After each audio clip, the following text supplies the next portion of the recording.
When it comes to artificial dyes and colors, you are familiar about the case that we've already spoken about of my 11-year-old patient who had ADHD. He was a boy, and with blue dye, he would flap his hands, almost like a child on the autism spectrum, and with caramel color, he would sniff his fingers.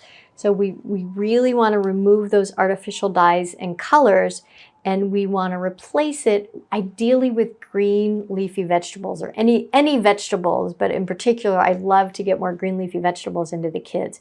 We get vitamin K2 from these. We can get calcium, we get magnesium and other minerals. Green leafy vegetables are extremely important, and most kids are not eating enough of them.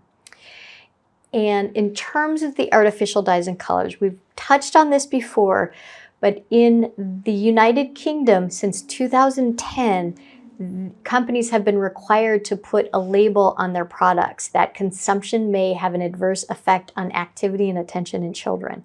So what these companies did is they took the artificial dyes and colors out, or some of these companies took them out of the products for the UK and other European countries, but they didn't necessarily do it for the US.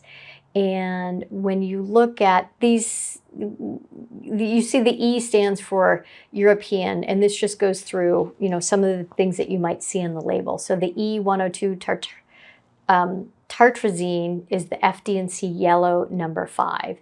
And so when you're eating a handful of M&Ms, you're not just getting one dye, you're getting all different dyes. And we are making headway in this area. But this, as far as I'm concerned, this isn't food. We want to eat things that are real food. So I did an online course in 2014. And when I pulled up this is a common childhood vitamin, Flintstones, and they had FD&C red, yellow, and blue in them. And you pulled it up on their website, and it just basically said that the FDA has approved these, so it's okay that they're in our products. But that has been completely removed now. So as of April 2021, they no longer have those artificial dyes and colors. And that's pretty powerful. These companies would not spend that amount of money to change their formulation. So it's important. I want you to just be a hawk at looking at ingredient labels.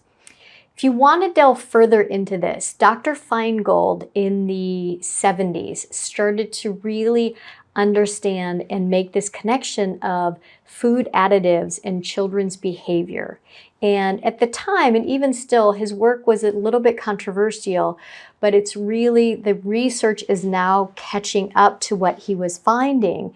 And this is his book, and he looked at 1,200 pediatric cases and food additives, and then he linked the behavior and learning disorders to 3,000 different additives.